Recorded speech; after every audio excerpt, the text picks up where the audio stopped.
Que chuva extraordinária, uma chuva mansa, suave. Essa chuva, irmãos, é a chuva que molha a terra. Aquela chuva que vem forte como enxurrada, ela acaba lavando a terra. Mas essa chuva que Deus mandou ontem e durante o dia, durante a noite, essa chuva é a chuva que molha a terra. E quantos estão agradecidos pela chuva abençoada que Deus mandou? Amém? Isso é bênção, irmão. Chuva é bênção de Deus. Meus irmãos, eu quero convidar-vos para abrir as vossas Bíblias no Evangelho segundo escreveu Lucas. Evangelho segundo escreveu Lucas, capítulo de número 18. Vamos ficar em pé, em reverência à palavra de Deus. Lucas, capítulo de número 18. Lucas, capítulo de número 18. O título da leitura é a parábola do juiz iníquo. Diz assim: e contou-lhes também uma parábola sobre o dever de orar sempre e nunca desfalecer. Amém? Vou repetir. E compôs-lhes também uma parábola sobre o dever de orar sempre e nunca desfalecer. Versículo de número 7. Versículo 6. E disse o Senhor: ouvi o que diz o injusto juiz? E Deus não fará justiça aos seus escolhidos que clamam a Ele de dia e de noite, ainda que tardio para com eles? Digo-vos que depressa lhes fará justiça. Vou repetir. E disse o Senhor: ouvi o que diz o injusto juiz?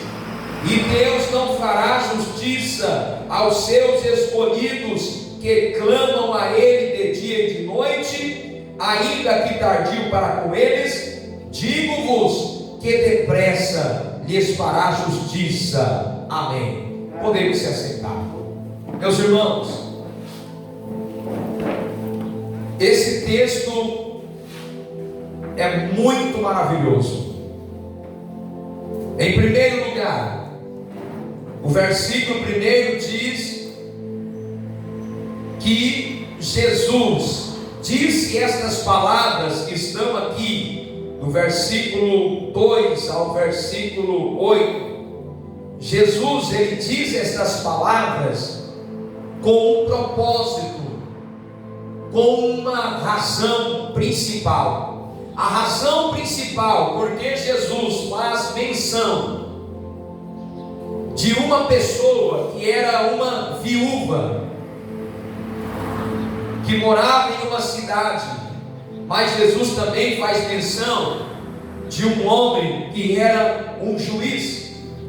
A razão principal porque Jesus fala sobre esta viúva e sobre esse juiz é para que nós venhamos entender que orar é um dever e que nós devemos orar sempre e nunca desfalecer, irmãos.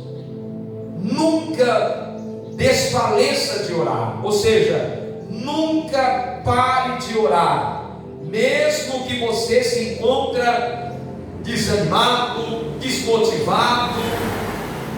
Continue orando, irmãos. Mesmo que você não está tão inspirado, tão fervoroso, mas continue orando. Nós não podemos parar de orar. Eu sempre estou dizendo, a oração, irmão, ela tem que ser o nosso oxigênio. Amém? Quem aqui consegue viver sem oxigênio?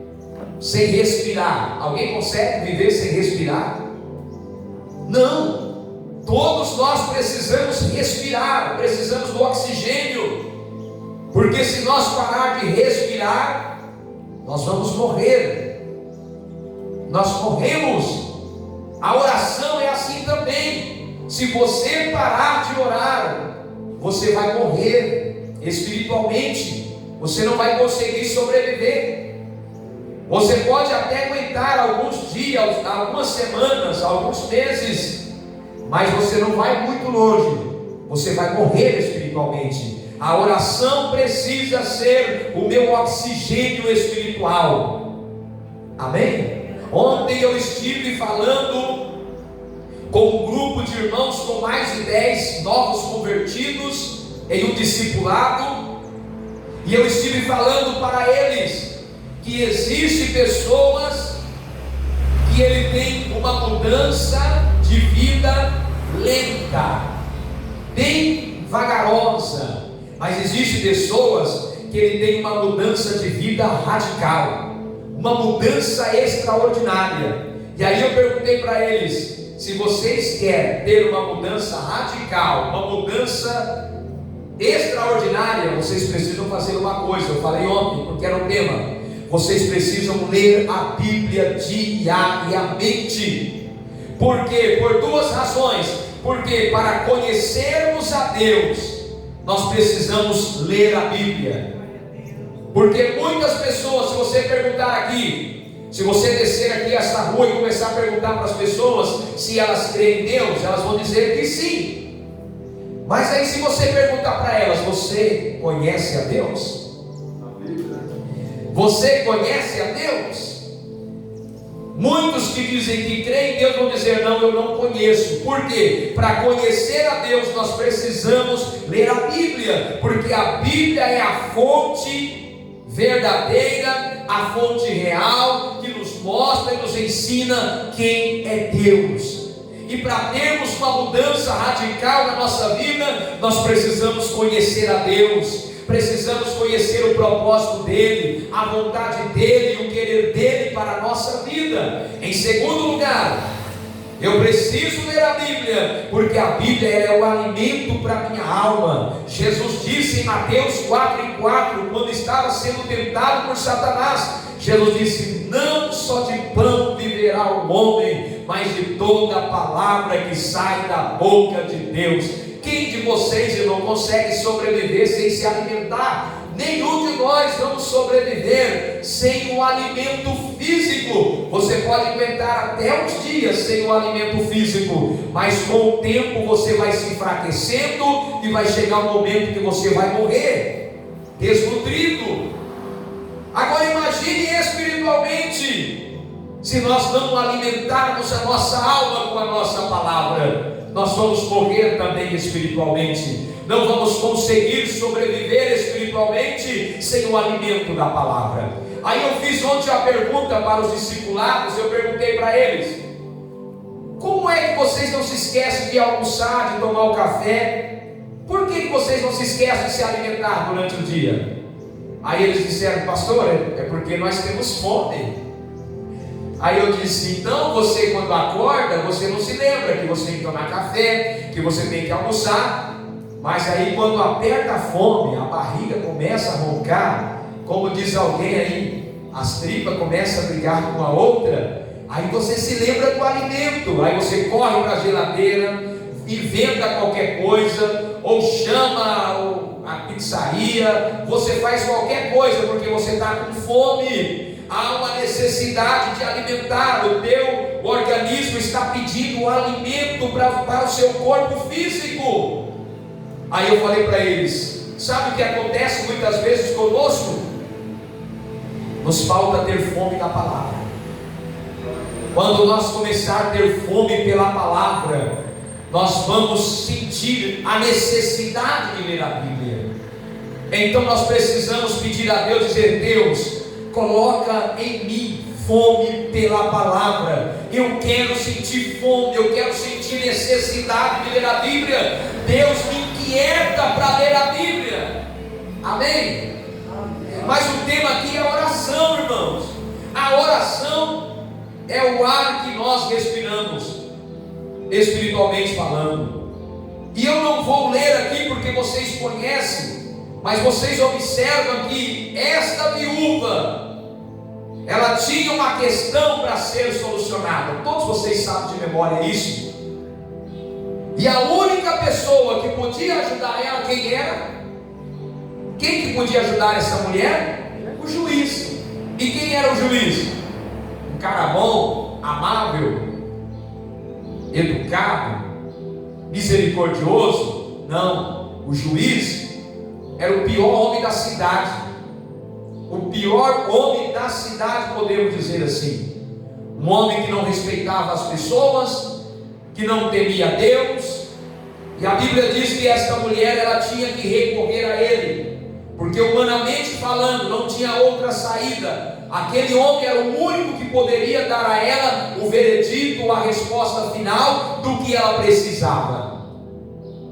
Mas é interessante nesta parábola, nesta palavra, que a mulher, ela não olhou se o homem era um ateu, se ele era um arrogante, se ele era um prepotente. Ela não olhou para quem ele era, nas características desagradáveis que ele tinha, mas ela olhou que ele tinha o poder de ajudar ela a sair daquela situação.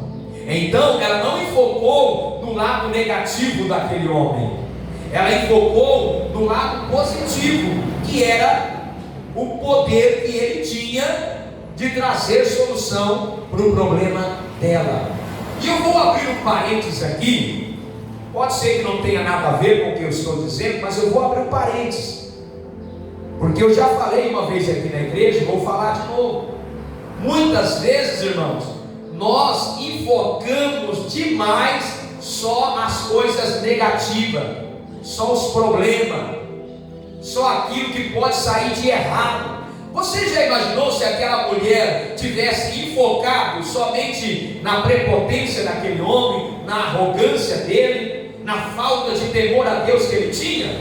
Quem sabe ela tinha dito: eu não vou procurar ajuda para esse homem, porque ele é um ateu, ele é um arrogante, ele é um prepotente. Eu não vou lá porque ele não vai solucionar o meu problema, porque ele é um homem sem misericórdia. E eu imagino que muitas pessoas tinham recorrido até esse juiz para solucionar o seu problema, e muitas pessoas saíram frustrados, porque ele não resolveu o problema destas pessoas. Mas esta mulher não enfocou no lado negativo, no lado ruim da situação que ela estava vivendo, mas ela enfocou no lado que aquele homem tinha o poder de ajudar ela, mesmo sem ele querer. Ele podia mudar a história dela, mesmo sendo prepotente, mesmo sendo arrogante, mesmo sendo um ateu, ele podia mudar a história dela. E foi por isso que ela insistiu, porque ela sabia que aquele homem podia trazer a solução para a vida dela. Aí eu pergunto para você: você tem focado que área da sua vida? Todos nós temos problemas, lutas e dificuldades. Vocês acham que eu não tenho problemas? Vocês acham que o pastor Genivaldo não passa por luta? Por lutas? Só Deus sabe as lutas que eu passo, eu, a minha família. Mas sempre depois de cada luta, de cada batalha, Deus vem com uma providência no céu. Eu vou dar um testemunho aqui, meio por parábolas. Eu oro muito, meus irmãos, pela minha família, oro muito por eles, mas eu por mim mesmo, eu quase não oro por mim na questão financeira. Eu não sou muito de pedir coisas para mim, particularmente, mas eu oro pela minha família, eu oro pelas necessidades da minha esposa, dos meus filhos, porque eu sou pai, sou esposo. Então sempre eu estou dizendo: Deus, não por mim, mas por eles, me abençoe, faz um milagre na minha vida. E nós tivemos uma campanha de 7 manhãs de clamor. Eu vou já estar falando sobre essa campanha aqui.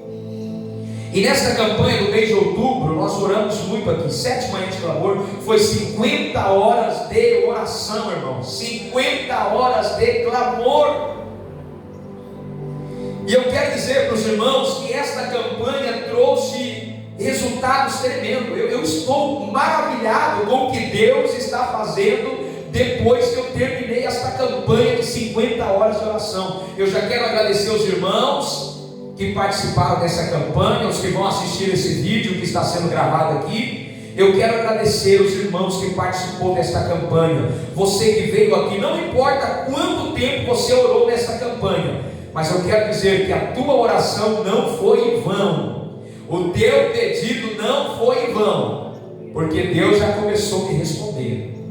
E eu, irmãos, nessa campanha orei muito pela igreja, pelos propósitos dessa campanha, e eu estou maravilhado, porque Deus está me surpreendendo tanto, que nós vamos fazer de novo essa campanha, irmão. Domingo é dia 1º de novembro, e nós estaremos aqui de novo, em nome de Jesus, a partir das 4 da manhã, até as 11 da manhã, do dia domingo, até o sábado da outra semana, nós vamos levantar um clamor aqui, vamos levantar mais 50 horas de clamor, porque eu estou tão entusiasmado, eu estou tão motivado, irmãos, pelo que Deus fez durante a campanha e depois da campanha, que eu estou imaginando o que Deus vai fazer depois dessa campanha de novembro.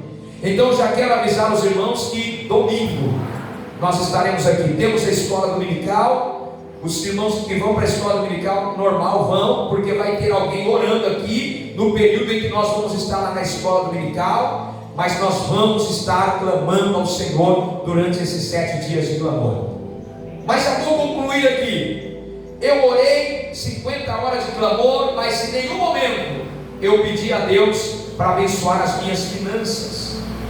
Em nenhum momento, nessas 50 horas de clamor, eu clamei a Deus por questão financeira.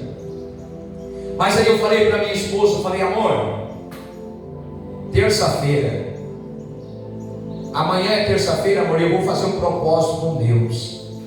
Eu vou entrar na igreja cedo e eu vou sair só depois do meio-dia. Eu falei para ela: amor, eu vou orar para Deus enviar uma bênção para nós. Eu estava falando de uma bênção financeira. Para Deus enviar uma bênção específica para nós. Eu vou orar, hoje eu vou tirar, amanhã para nós. Eu vou clamar a Deus por nós. Eu falei: então você fica tranquila, não se preocupe, o meu celular vai estar desligado e eu vou clamar a Deus. E eu entrei aqui, irmãos, e entrei em oração com Deus, orando pela minha vida e pela minha família. E eu comecei a orar, passei a manhã toda aqui orando. Terminei o propósito de oração, fui embora. Passou-se 1 dia, 2 dias, 3 dias, não há resposta. 4 dias, não há resposta. 5 dias, não há resposta. 6 dias, não há resposta. 7 dias, não há resposta. 8 dias, não há resposta. 9 dias, não havia resposta. Mas quando completou 10 dias, quando completou 10 dias, na parte da tarde, alguém chega chamando pelo meu nome em casa, e eu recebo aquela pessoa, e aquela pessoa começa a conversar comigo, e de repente aquela pessoa diz assim: pastor Genivaldo, eu estou aqui, porque eu tenho uma bênção para a sua vida, eu tenho uma bênção para você. E aquela pessoa então me abençoou. A minha esposa estava por sair, eu estava por sair com ela. De repente a minha esposa chega e falei: amor, chegou a resposta da nossa oração. A minha esposa encostou na porta e começou a chorar. Deus respondeu aquilo que nós estava pedindo. Aí eu não sabia, mas o valor que eu recebi naquele dia, a minha esposa falou que tinha comentado com as crianças, porque todo ano nós viajamos para o Paraguai, e ela falou assim para as crianças, para os meus filhos, que ela nós precisávamos daquele valor para viajar para o Paraguai, e o valor é alto, não é pequeno. E o valor que ela tinha comentado com o Gabriel e com a Monse foi o valor que aquela pessoa trouxe para nós. Deus é fiel, irmão, amém? Deus é fiel. Eu estou falando de oração. A maioria do meu tempo eu estou orando pela igreja, eu estou orando pela cidade, mas eu não deixo de orar pela minha família, amém? Então o que eu quero dizer? Se você olha o que Jesus diz nesta palavra, Jesus diz assim, e Deus não fará justiça aos seus escolhidos que clamam a Ele de dia e de noite? Será, irmão, que Deus não vai fazer justiça pelos seus filhos, aqueles que estão clamando a Ele de dia e de noite? Não, você não precisa contar o teu problema para ninguém. Eu não fui falar para ninguém a necessidade que eu tinha financeira. Eu não saí falando com ninguém. Eu não fui falar com o pastor, não fui falar com o irmão, com a irmã. Mas eu falei para minha esposa, eu vou falar com Deus, o dono do ouro e da prata. Eu vou falar com o meu patrão, porque eu trabalho para Deus. Ele é o Senhor da minha vida. Se você tem uma necessidade, meu irmão, minha irmã, fala para Deus, conta para Deus, apresente a Deus, e no momento certo Deus vai te responder. Fique em pé. Será que Deus não vai fazer justiça àqueles que clamam a Ele de dia e de noite? Ainda que tardio para com eles, ou seja, pode ser que aparentemente vai demorar a bênção. A minha bênção da minha família durou 10 dias. 10 dias, mas chegou. A tua bênção pode durar, não importa quantos dias vai durar. O importante é que se você apresentou diante de Deus, ela vai chegar. A bênção, a resposta, ela vai chegar.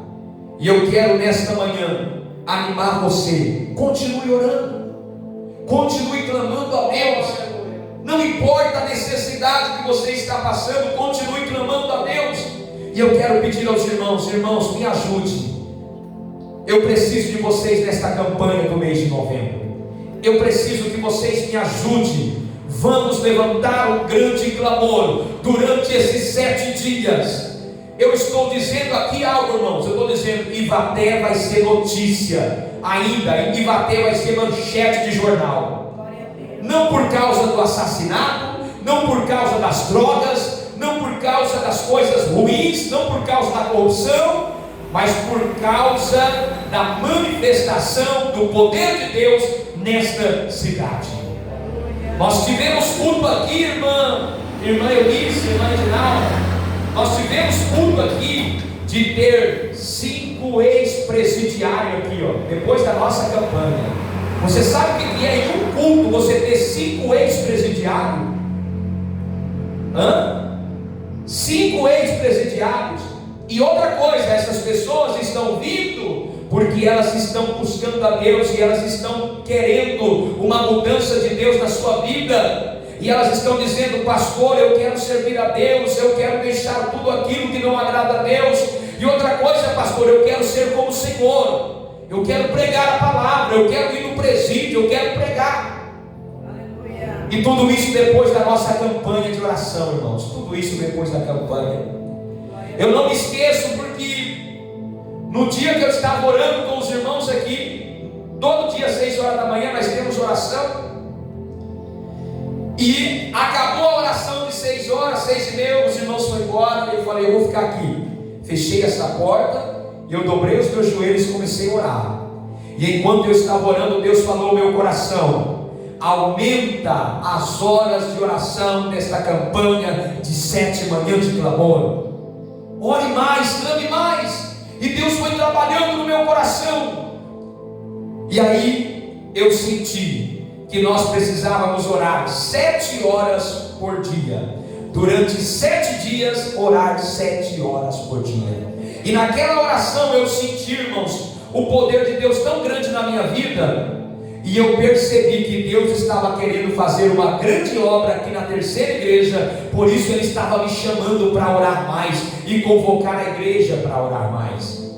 Agora eu entendo porque Deus queria que eu clamasse mais com a igreja. Porque Deus queria fazer algo extraordinário. Eu quero nesse momento orar por você. Eu quero que todos vocês venham aqui na frente. Nós vamos orar nesse momento. Em nome de Jesus, aí o Ramon coloca a câmera um pouquinho para trás. Venham todos aqui na frente. Fica um pouco esparcido aqui. Isso.